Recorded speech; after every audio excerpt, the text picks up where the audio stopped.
buenas noches, mis amados hermanos. Dios les bendiga.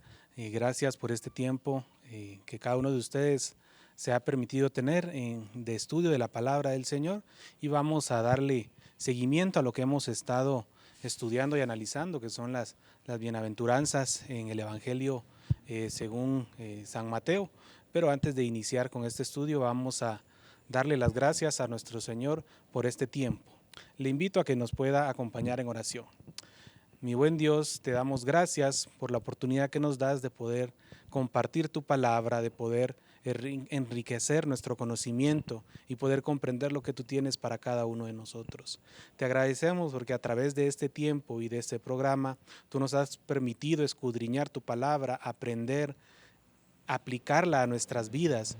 De la misma manera te pedimos que sigas guiándonos, que sigas enseñándonos lo que tú tienes para nosotros como en este tiempo, Señor. Gracias por cada uno de mis hermanos que está allá en su casa, en su negocio o en el lugar donde nos estén escuchando. Te pedimos que puedan recibir esta bendición así como nosotros la hemos recibido. En el nombre de tu Hijo amado Jesús te damos gracias. Amén y amén. Amén, mis hermanos. Así que precisamente hoy tenemos este estudio basado en Mateo 5, versículo 5. Este capítulo inicia con el tema los humildes o mansos, enfocado en la bienaventuranza que dice: bienaventurados los humildes, pues ellos heredarán la tierra. Aquí vemos aspectos muy claves como la humildad. Nuevamente aquí Jesús resulta con aspectos totalmente chocantes, ¿verdad? O contrarios.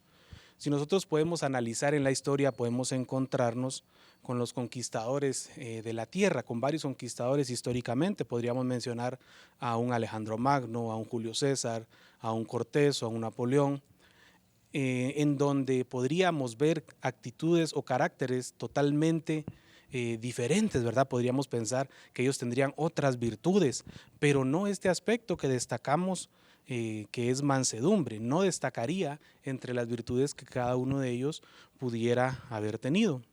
El mundo opina que la tierra pertenece a los fuertes, poderosos, a los prepotentes y ricos.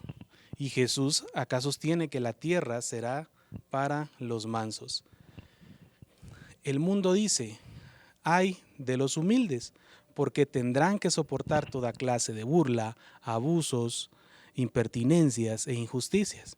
Y Jesús nuevamente aparece diciendo: bienaventurados los humildes, pues ellos heredarán la tierra. La mansedumbre es un concepto que se presta a malos entendidos. Para hacer justicia esta bienaventuranza debemos entrar con una nueva mentalidad, cambiar esta imagen que nosotros tenemos de una persona con poco carácter. El manso no es una nulidad, no es un cero a la izquierda, tampoco es una persona de carácter débil, una persona pasiva, una persona tímida, una persona cobarde tampoco lo es, una persona que no se atreve a hablar, o alguien que no se puede defender o que no defiende la causa de la verdad y la justicia. Definitivamente no es una persona voluble, tampoco es una persona que se deja mover por cualquier doctrina. También podríamos incluir a esto que no es un carácter o no es el carácter de una persona que cambia de color como un camaleón, según las opiniones de quienes lo rodean, ¿verdad? Es decir, una persona que no se deja influenciar. Es una persona que no sabe, o que no puede mantener una convicción. Aquí podemos ahondar un poco más y entender que el concepto de humildad se podría prestar a interpretaciones diferentes. Pero acá podemos entender, de acuerdo al contexto o a lo que ya hemos estudiado, a qué se está refiriendo, con el significado etimológico de la palabra, que podemos tener alguna descripción según los antecedentes bíblicos que hemos estado analizando de las bienaventuranzas. En cuanto al contexto, podemos ver que viene describiendo la humildad, que es la principal característica de los pobres de espíritu y de los que lloran sus pecados, precisamente las bienaventuranzas que vimos en los estudios o que analizamos en programas anteriores. En realidad no hay gran diferencia entre los pobres de espíritu y los humildes. Si acaso la pobreza del espíritu describe al hombre más más como es en sí mismo una persona quebrantada de corazón, mientras la humildad describe al hombre en su relación con Dios y con los hombres. El humilde es una persona mansa, es una persona en contraste con la arrogancia, no es una persona soberbia, no es una persona que destaca en la autosuficiencia. La mansedumbre se da en la persona que no piensa más alto de sí que lo que debe pensar. Y eso lo encontramos claramente en Romanos capítulo 12, verso 3, nos lo describe de esta forma. Dice como título en esta parte de la escritura, nuestros deberes cristianos, y inicia de esta forma: porque en virtud de la gracia que me ha sido dada, digo a cada uno de vosotros que no piense más alto de sí que lo que debe pensar, sino que piense con buen juicio según la medida de fe que Dios ha distribuido a cada uno. Este es un carácter que nosotros podemos encontrar y es consecuencia lógica del reconocimiento de la miseria que podríamos tener ante Dios, es decir, reconocer esa autoridad, reconocer que Él es dueño y Señor y soberano de todo lo que nosotros somos y hacemos, y ahí encontramos este aspecto de humildad, una persona convencida por el Espíritu Santo y una persona y personas quebrantadas y renunciando, ¿verdad? Y accediendo, renunciando a lo que nosotros podemos ser y accediendo a las verdades del Evangelio. Quien realmente se ha convertido así manifestará posteriormente las marcas de su quebrantamiento. Ya no puede seguir el orgullo. Como consecuencia será una persona que demostrará humildad, una persona que tendrá mansedumbre. Definitivamente la tercera bienaventuranza es consecuencia o brota de las dos anteriores. Y esto nos hace a nosotros poder analizar este aspecto, ¿verdad? A veces confundimos que una persona humilde como una persona que no tiene carácter, como una persona que no tiene la capacidad de dominio propio. Sin embargo, es todo lo contrario. Y podemos unir con estas dos palabras, los humildes y los mansos, como parte introductoria de especificar o explicar qué es el contenido o a qué se refería nuestro Señor Jesucristo en estos versos. Y para poder completar la idea y el estudio, vamos a continuar con hermano Ezequiel para que él pueda ampliar este tema. Dios les bendiga. De nuevo, mis queridos hermanos, con este estudio deseamos de todo corazón en que las cosas podamos entenderlo de una manera suficiente para poder vivir conforme a la voluntad de nuestro Señor Jesucristo.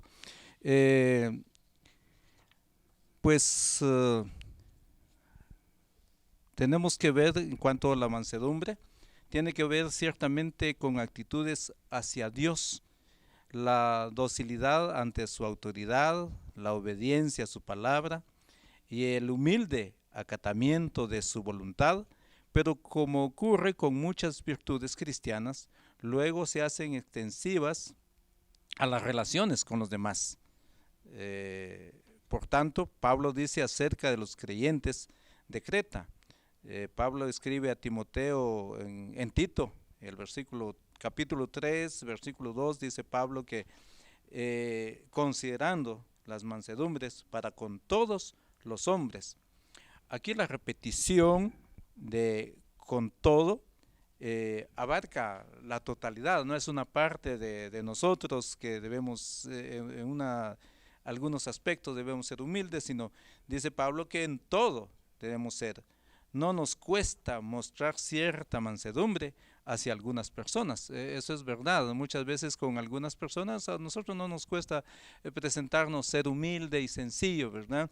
Pero con algo otro sí. Pero por eso Pablo dice con todo. Entonces eso implica que la totalidad de nuestro ser. Pero la exigencia del Evangelio es que nuestra mansedumbre sea total con todo los hombres, no con algunas personas, no porque son mis amigos, solo porque son mis conocidos, solo porque esto merece respeto, no, es en la totalidad. En otras palabras, la mansedumbre como el orgullo toma muchas formas. Muchas veces nosotros en nuestra manera de vivir, no hay duda en que tenemos algunas cosas o actuamos con orgullo en algunos aspectos, pero también esto ha tomado forma y en la mansedumbre debe tomar una forma muy importante. Es prima hermana, dicen, de la confianza en Dios y de la sencillez de corazón. Participa de la paciencia, la renuncia a derechos personales, el rechazo de toda agresión y violencia, la modestia, el dominio propio, la búsqueda del bien ajeno más que los intereses egoístas, las amabilidades y las afabilidades. No busca la venganza. Muchas veces por cualquier situación nosotros siempre buscamos vengarnos, ¿verdad? Pero cuando existe la mansedumbre, pues lo evitamos, nos cuidamos de ello. Y por eso dice Pablo en Romanos 12:19, dice, en la última parte dice, mía es la venganza, yo pagaré, dice el Señor. De tal manera en nuestra mansedumbre debemos nosotros reflejar estas cosas. Y 1 Pedro 2:21 al 23 habla de lo mismo, sino que acepta la injuria consciente de ser defraudado. Y muchas veces aparte, hermanos, no somos nosotros capaces de asimilar, no somos capaces de aceptar ciertas cosas cuando nos defraudan, ¿verdad? Siempre tomamos algunas medidas, tomamos alguna reacción, tal vez no muy buena, pero la palabra del Señor nos enseña que nosotros debemos ser humildes y mansos ante esta situación. Por temperamento, muchos tienen algunas de estas características. El creyente, dice Pablo, debe tenerlas todas, lo cual es imposible si no es por la obra del Espíritu Santo. Y esa parte es importante para la vida de cada uno de los creyentes, de cada uno de los que manifestamos ser cristianos evangélicos, hermanos, porque Pablo nos enseña en Gálatas 5:22, dice que eso es el fruto del Espíritu, la mansedumbre y la templanza. Qué interesante leer todos esos versículos para que nos vaya ayudando. Por otro lado, en cuanto a su origen etimológico, la palabra manso tiene que ver con la dogma de la animals. La persona mansa es una persona domada, ha sido domada. Ahora bien, aunque es cierto que en un mundo caído, Dios establece diferentes autoridades humanas con el fin de frenar el mal y el desorden. Las autoridades civiles en el ámbito social, nuestros gobiernos, nuestras autoridades en el país, en nuestro pueblo. Los padres tienen que ver en el ámbito familiar, ahí tienen que actuar, por eso están los padres, para ir corrigiéndonos. En las iglesias, pues están los pastores de nuestras iglesias, los líderes, los ancianos, el cuerpo pastoral, como otros lo llaman, pues ellos están asignados para esto. Y tenemos que ser mansos ante estas situaciones. Nunca fue su intención original que el ser humano ejerciera dominio y tiranía sobre los hombres. Eso no era la intención de Dios. Pero tampoco lo fue que viviese en un total autonomía, señor absoluto de su propia vida. El verdadero lugar del hombre está bajo el señorío de Dios. Sin embargo, parece que el hombre está dispuesto a admitir casi cualquier esclavitud con tal de no tener que acatar la voluntad de su único Señor legítimo. Eso nos pasa a nosotros. Nunca queremos estar sometidos, sino que hasta que vengan las pruebas muy difíciles, entonces sí. Como el potro salvaje, se resiste a ser domado por Dios mismo. Pero que se ha resistido a algunas situaciones, nunca le ha ido bien. Por eso Job, en el capítulo 9 y el versículo 4, después de que sus amigos, aquellos amigos que le estaban hablando, y él no podía hablar, al final Job empezó a hablar y él dice, él es sabio de corazón y poderoso en fuerza. ¿Quién se endureció contra él y le fue bien? Pregunta Job. Imagínense. Al no ser mansos, pues nos resistimos ante alguna situación, inclusive hay hombres que se resisten ante el llamado de Dios, ante las situaciones que pasan, y se resisten, pero Job dice, ¿quién se endureció contra él o contra Dios? ¿Le ha ido bien? Nadie, mis hermanos. De tal manera tenemos que ser manso, al oír su voz tenemos que cambiar. El manso, en cambio, es aquel que se ha doblegado ante la dogma divina, ya no se resiste a la voluntad de su Señor, pero como decíamos al principio, no es una persona débil o sin principios firmes, todo al contrario, el potro domado es tan fuerte como el potro salvaje, pero ahora sus energías están bajo el control de su amo. La persona domada por Dios tiene tanta iniciativa, creatividad, energía, fuerza de voluntad como antes, quizá, más ahora, porque la sumisión a la voluntad de Dios le da vigor, fuerza, resistencia, pero con esa diferencia. Mientras antes estas cosas estaban sujetas a su propio apetito y pasiones egocentrísticas. Ahora están puestas al servicio de Dios y de la justicia. El manso, por tanto, es una persona que ya no opone resistencia al señorío de Dios, sino que es dócil, se somete gozosamente al gobierno y se entrega a su servicio. Negativamente, la conversión implica el quebrantamiento y el repudio del pecado. Positivamente significa volver a Dios y dejar gobernar por la voluntad de nuestro Dios. Hermanos, qué interesante seguir el estudio de la palabra del Señor y sobre todo este tema que estamos tocando últimamente. Continúa con nosotros nuestro hermano pastor Eliseo Bororo. Saludamos a nuestra audiencia, que Dios les bendiga. Qué placer estar aquí y poder compartir este tiempo. Estamos tocando el punto de Mateo 5:5. Bienaventurados los humildes, pues ellos heredarán la tierra. Después de escuchar la etimología explicada por nuestro hermano Ezequiel de realmente la humildad, en el Antiguo Testamento el ejemplo supremo de mansedumbre es Moisés. La Biblia enseña que Moisés era un hombre muy humilde, más que cualquier otro hombre sobre la faz de la tierra. Así lo dice en Números 12:3.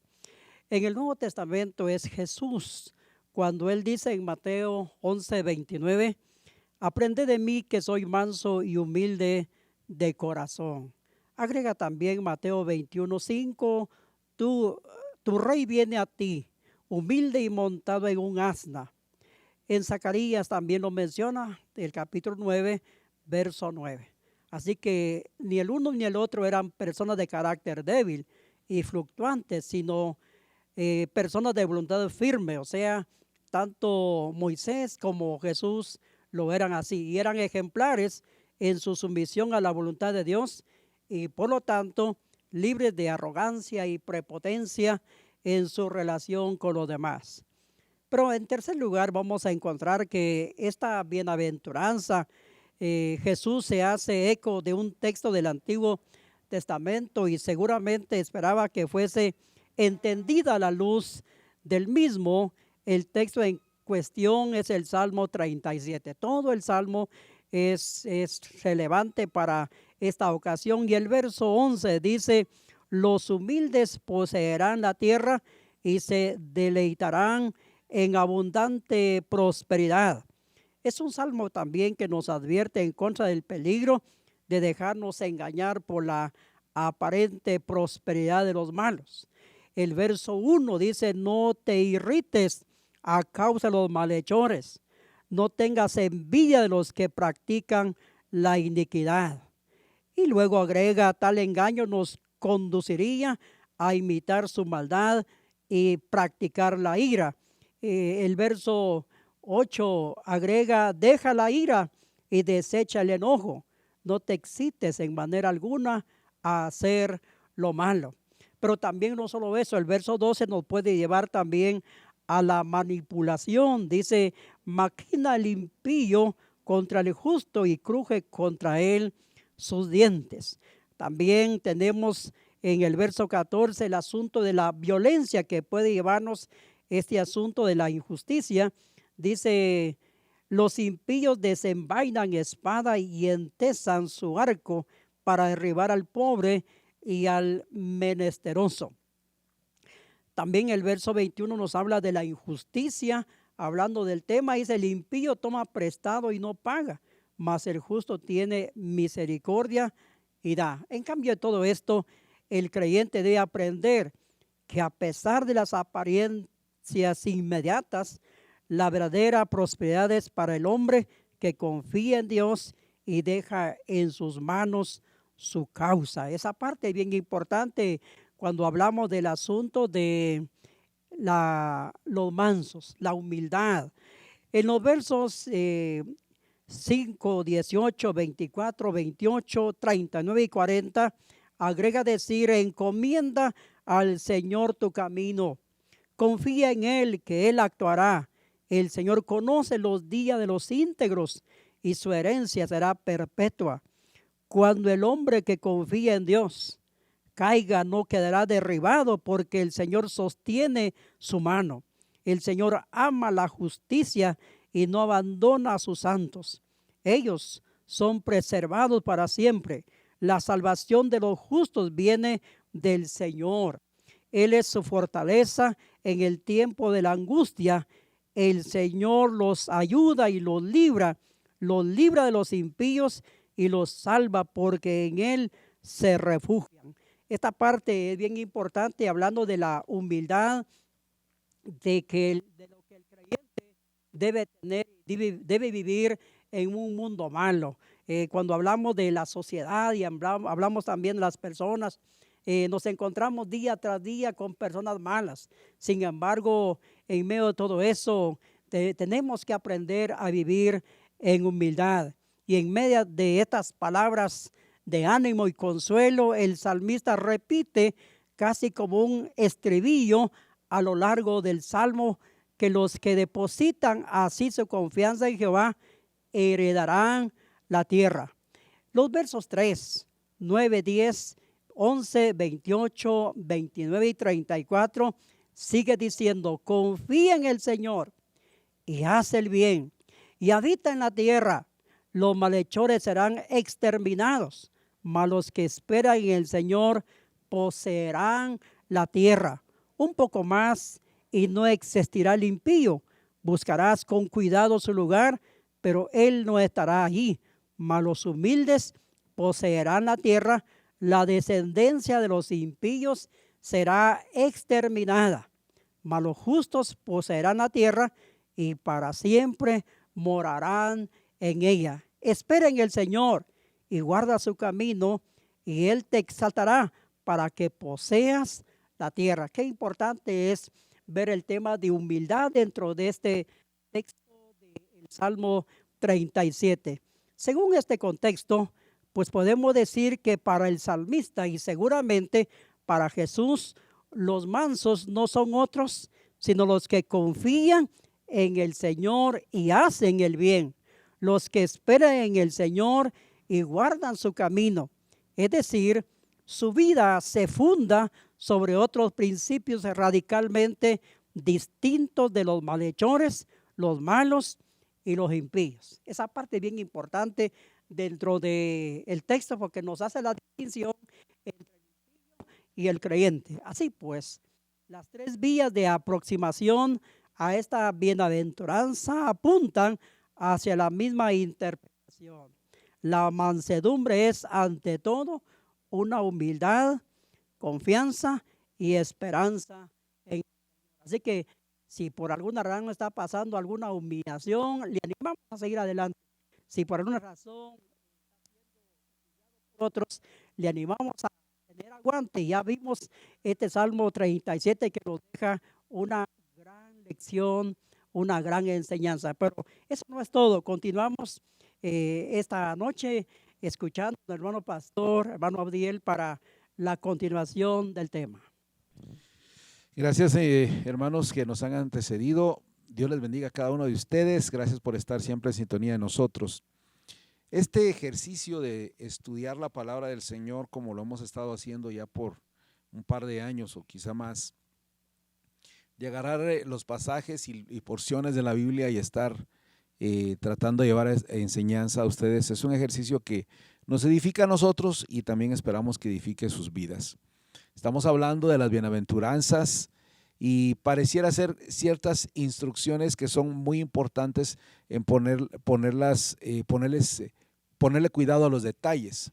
Algunos llaman al Sermón del Monte como las reglas del reino que el Señor está estableciendo. Y pues no está de más pensar en algo como eso. Y en este inicio de las bienaventuranzas está la descripción de un tipo de persona más o menos, y luego hay una como consecuencia. En este caso estamos hablando de bienaventurados los humildes, y el resultado de esta parte del resultado de los humildes, el beneficio de los humildes es recibir la tierra por heredad.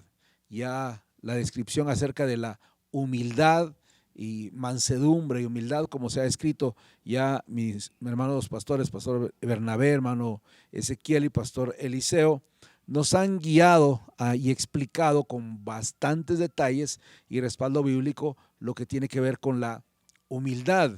Ahora nos toca comentar un momento sobre la tierra por heredad. ¿A qué se está refiriendo? El galardón de los humildes es que heredarán la tierra. Pero ¿de qué tierra está hablando Jesús? ¿A qué se refiere con eso? Para muchos lectores hoy en día la respuesta nos parece obvia. Pensamos que se está refiriendo al mundo entero, a la tierra, y a veces nos podemos a pensar otras cosas. Pero en el caso de los oyentes de Jesús, la afirmación pudo haber tenido un resultado hasta cierto punto incierto, porque seguramente al solo en la época en que fue escrito esto, en que fue dicho esto por Jesús, al solo decir la tierra por heredad, el judío por inercia pensaba en la tierra prometida. Y es cierto, es probable que ellos hayan tenido eso en mente. Y estaban pensando en el éxodo y en la jornada desde el éxodo, del éxodo hasta llegar a Canaán. Sin embargo, el hecho de que ya en ese tiempo los judíos ya estaban en la tierra prometida, en circunstancias diferentes, pero ya habían cruzado el Jordán, ya habían llegado a la tierra prometida, estas palabras de pronto les abrieron el entendimiento a un sentido más universal, y pues era una expectativa mesiánica proclamada en el Antiguo Testamento acerca de la tierra por heredad. Por ejemplo, el Salmo 2, un salmo mesiánico por excelencia, dice en el versos 7 y 8, mi hijo eres tú, yo te he engendrado hoy, pídeme y te daré las naciones como herencia tuya y como posesión tuya los confines de la tierra. Y había una anticipación, una especie de profecía anticipando el alcance global, mundial, de esa herencia que estaba por recibir el Mesías, el que se describe en el Salmo 2. Esta debe ser o es la esperanza cristiana, y así la entendieron los apóstoles, que había de cumplirse la promesa recibidas por Abraham y los patriarcas. En el sentido primario, las promesas apuntaban inicialmente hacia la tierra prometida como primer paso, aquella tierra que se extendía desde el río de Egipto hasta el río Grande en el río Éufrates. Por lo menos así lo describe Génesis 15 y Éxodo 11. El Salmo 37, como ya el pastor Eliseo nos guió en esa lectura y reflexión, al decir que los humildes poseerán la tierra, quizás haya contemplado aún la tierra de Canaán, pero con el evangelio de Jesucristo lo material cede ante lo espiritual y lo limitado a lo universal. Por lo menos así lo describe el libro de Apocalipsis en su capítulo 21. Una cosa muy importante que no podemos olvidar es que a raíz del ministerio de Jesús, los apóstoles entendieron que su campo de misión se extendía a todas las naciones. Después de Jesús, la orden de Jesús, vayan por todo el mundo. El alcance es global, es universal. Y los apóstoles así lo entendieron. También así lo entendieron que la heredad del pueblo de Dios no era una parte en la tierra del Medio Oriente, sino el mundo entero.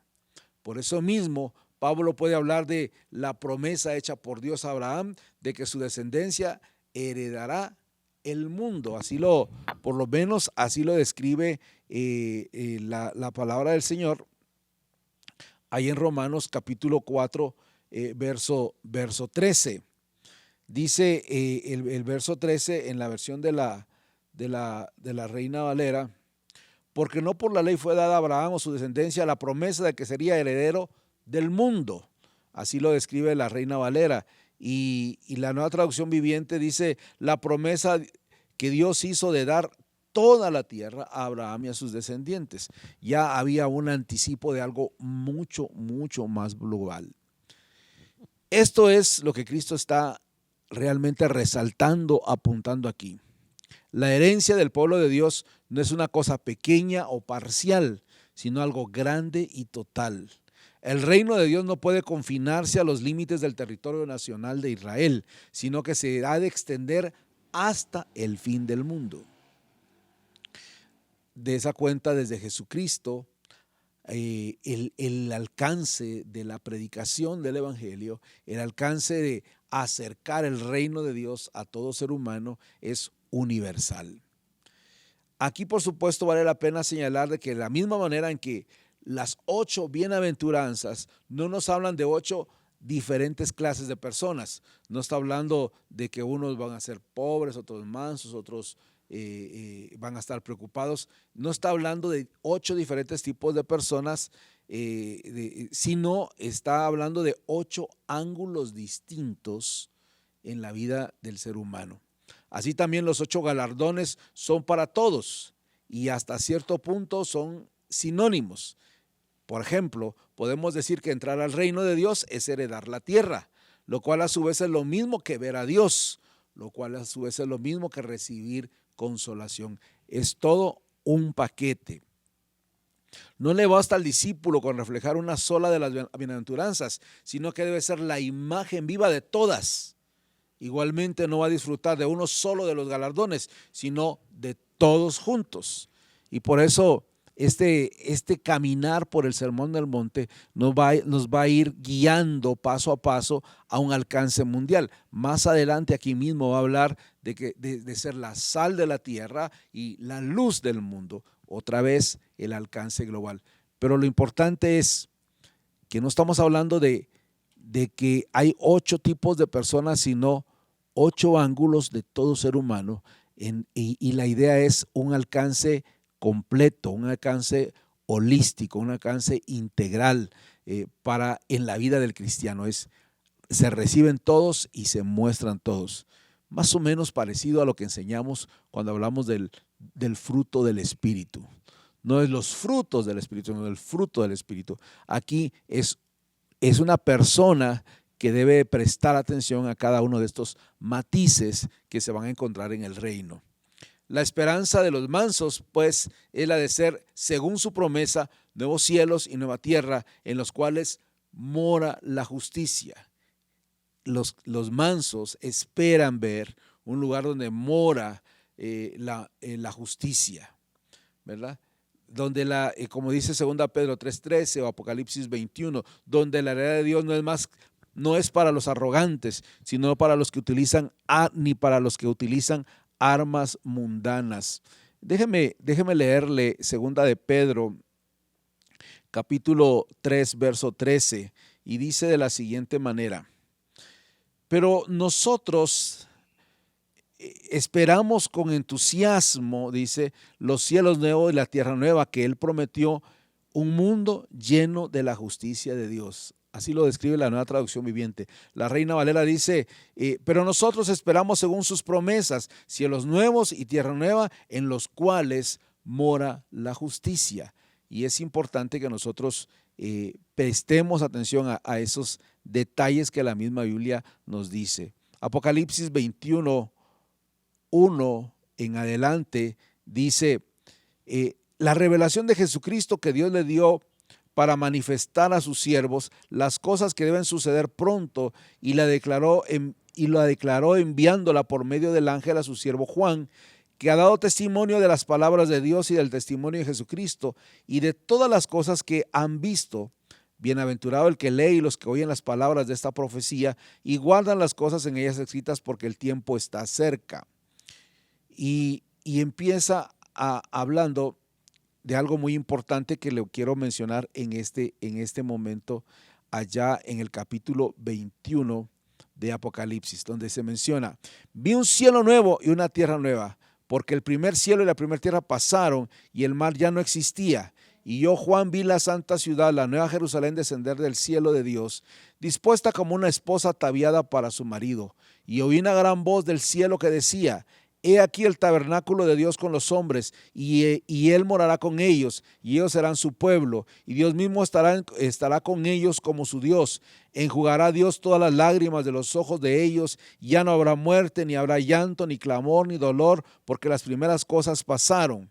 Y el que está sentado en el trono dijo: he aquí, yo hago nuevas todas las cosas. Y me dijo: escribe, porque estas palabras son fieles y verdaderas.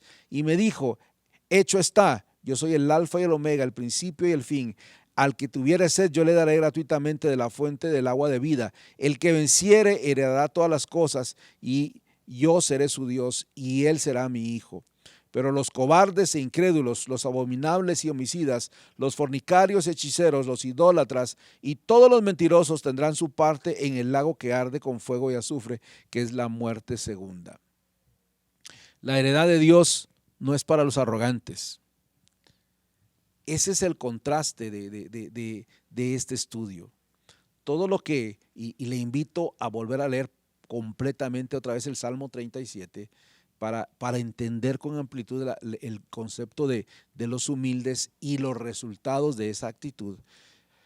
Porque contrario a eso, como lo acabamos de leer en Apocalipsis 21, verso 8, los arrogantes no van a recibir nada de eso. Ni para los que utilizan armas mundanas para conseguir riquezas, poder y posición. Es para que aquellos que humildemente se atreven a confiar en Dios. Ellos heredarán la tierra. Esa es la enseñanza de hoy. Y eso debe desafiarnos a nosotros a mantener constantemente una actitud en este sentido. Una plena y completa confianza en que Dios está en control, en que Dios es el que sostiene, en el que Dios es el que hace, el que permite y el que da y el que quita. Y descansamos humildemente en esa poderosa, soberana capacidad de Dios para estar al cuidado de todos nosotros. Así que en esta noche esperamos que este estudio le desafíe y que le haya hecho pensar en la actitud que debemos de tener ante el reino, sabiendo en quién confiamos y cómo estas bienaventuranzas nos encaminan a sentirnos parte del reino del Señor que Él ha querido, que Él está estableciendo desde que llegó a este mundo en forma humana y continúa haciéndolo hasta que venga en su segunda venida. Y nosotros tenemos estas lecciones para poder aprender a vivir de esa manera. Esperamos que este estudio le esté llevando bendición a su vida, que esto esté quedándose en su mente y en su corazón. Le invitamos a mantener esa actitud y le invitamos también que en esta noche nos acompañe a orar, porque Dios nos ayude a entenderlo, a vivirlo y a demostrarlo con los demás. Acompáñenos entonces en oración. Bendito Dios y eterno Padre, gracias por esta hermosa palabra tuya. Bienaventurados los humildes, porque heredarán la tierra. Qué hermoso saber que la humildad es ser una buena tierra, es ser un buen plantío.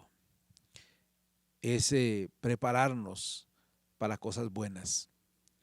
Gracias, Señor, porque podemos discernir y entender en tu palabra, a la luz de tu palabra, una actitud correcta para mantenernos o para reflejar que pertenecemos al reino tuyo.